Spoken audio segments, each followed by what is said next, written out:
Assalamu alaikum wa rahmatullah. Bismillah ar-Rahman ar-Rahim. My name is Hussein Ali Nasser. I'm from Perth, Western Australia.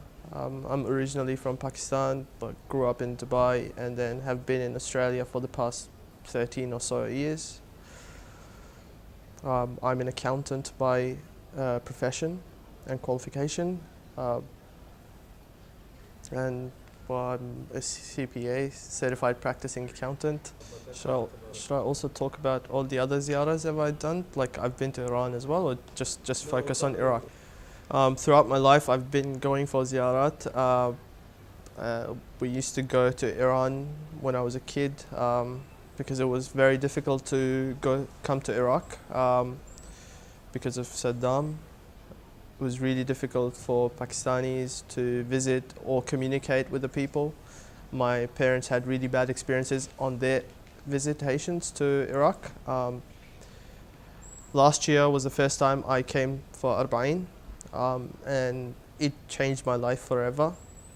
I started walking from Najaf to Karbala.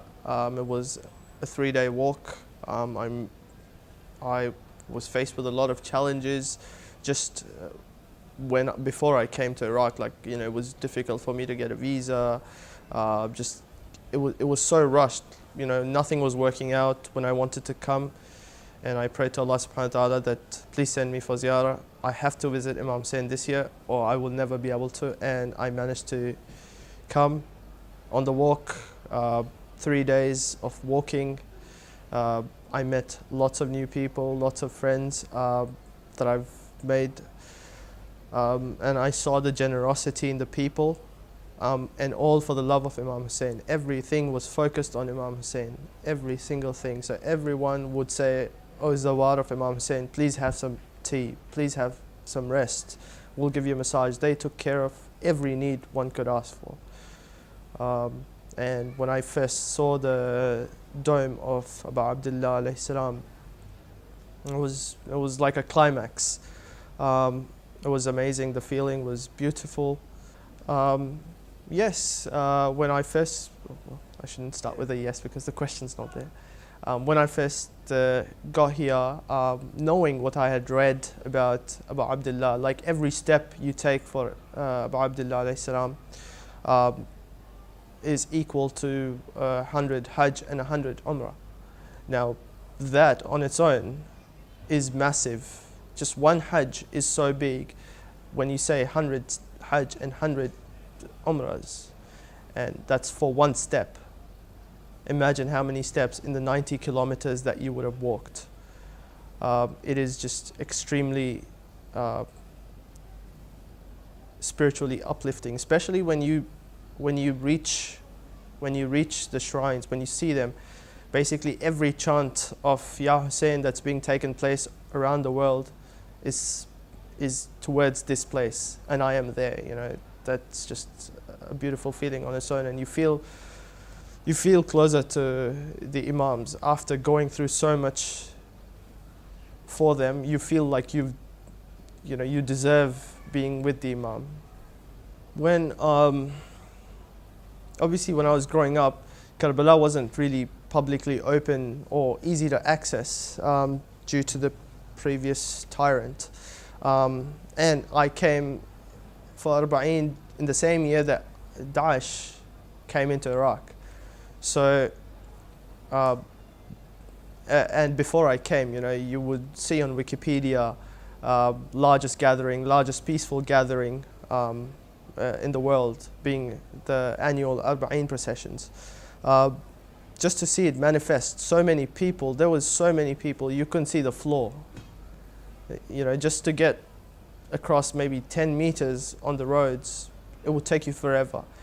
And everyone was struggling, but everyone was there for the love of Imam Hussein. That was what I probably enjoyed looking at the most. The love of Imam Hussein in everyone's face. Everyone was focused on that. The tragedy that fell him was so immense that I would see people of different nationalities, different colors, different languages, crying in their own languages, mourning for Imam Hussein, for his tragedy, for what befell upon him. So that was probably the biggest. Well, I've seen the graves of all the 13 Ma'sumin. And now that I've been to Samarra was one thing that I was longing to see. The two Imams over there, the two lonely Imams over there. When I went to Samarra, Imam al-Askari alayhi salam, during his life, he was surrounded by a military state. And now when I went there, there's so many checkpoints to protect the shrine, to protect the Zawad, but he's still surrounded by the military, even though if it's a Shia military or not. He's surrounded by weapons that are there for killing, when his shrine should be a sanctuary for Muslims and people seeking safety, refuge.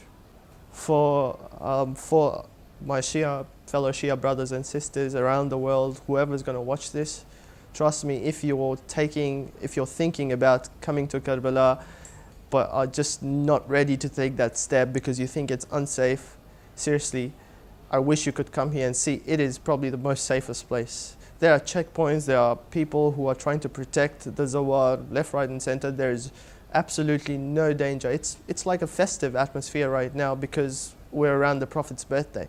But even if you came at around Arba'een, there is no fear of life in these holy cities of Najaf and Karbala. And now even Samarra, from what I've been told by the soldiers there.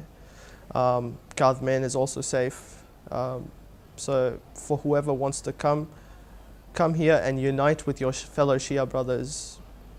Don't worry about who you follow, why you follow, etc. Just come for Imam Hussein and unite with your fellow Shias.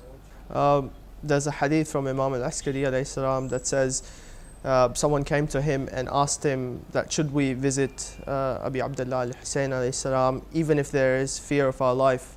And the Imam said, even if you fear losing your limbs, visit him, because the more fear you have, the more rewards you'll get. So do not fear for your life, even though there is absolutely no reason to fear here. It's very safe. It's pretty much as safe as Australia for now. That's what I feel right now, because there's no reason to feel fearful. To non-Muslims, if you ever watch this, Imam Hussein is the anchor to every Shia's life. Basically, in the sea of this world where there's terrorism, where there is corruption, where there's lies, deceit, deception, Imam Hussein is that anchor that brings all the Shias back to the same position they put their anchor down on. So read about him, learn about him. Assalamu alaikum. My name is Ghadeer al-Sura. I am from Iraq. I come from Basra. Left when I was 5 years old, and we moved to Saudi Arabia because of the war. We stayed in like a camp-like village for about 5 years, and then we migrated to Australia. I've been living in Australia for about 20 years now, and I am a medical scientist. I've been working for about 4 years. I've come to Karbala 3 times. I came once in 2009 with my family, and I came recently in April, and this is my 3rd time. When I came in 2009, I didn't know much about the Imams, to be honest. I'm Iraqi. When Iraqis come here, we always come for ziyarah. It's just a cultural thing. So yeah, I didn't know much. I just followed what everyone else did. I saw people kissing the doors of, when you enter, the doors of the Imams. I never understood what that was, because coming from a Western country, it's a very strange thing. Yeah, so I didn't understand what ziyarah was about. And I didn't know much about Imam Hussein or Abul Fadl Abbas. Of course, I knew who they were because we attended majalis in Australia. But yeah, didn't really know their value. So I went back. I think I came when I was about 18 years old or something. I went back. Obviously, I grew. I started knowing more. Looked into the Imams more, because back then my faith wasn't that strong. I didn't know much about Islam. But a few years later, I picked up a bit about Shia Islam, and I started understanding the worth of the Imams. And that's when it became something I really wanted to do rather than just a cultural thing. So I came again this year in April, just a few months ago, with my mother-in-law. It was very nice to be here, but I didn't get to understand the majalis because they're in Urdu. My husband's Pakistani, I'm Iraqi. I don't understand Urdu. So it was very good. It was very good to visit the shrines, but in terms of the majalis and getting the history behind Karbala, I didn't learn that much. This year I've come with a group, Sayyid Ammar's group. It's an English-speaking group, and it's been very good so far. Every majlis that we go to, I learn something, and it really hits the heart, like to know what happened and to be able to understand and comprehend. Yesterday we went to Samarra to visit Imam al-Askari alayhi salam, and it was very gloomy, I would say. The experience was very gloomy. He was surrounded by troops, and everyone had a gun, and it looked very, very unsafe, and because that's how he used to live when he was alive. It was very sad to witness or feel what he felt. And it's really sad that that place isn't safe.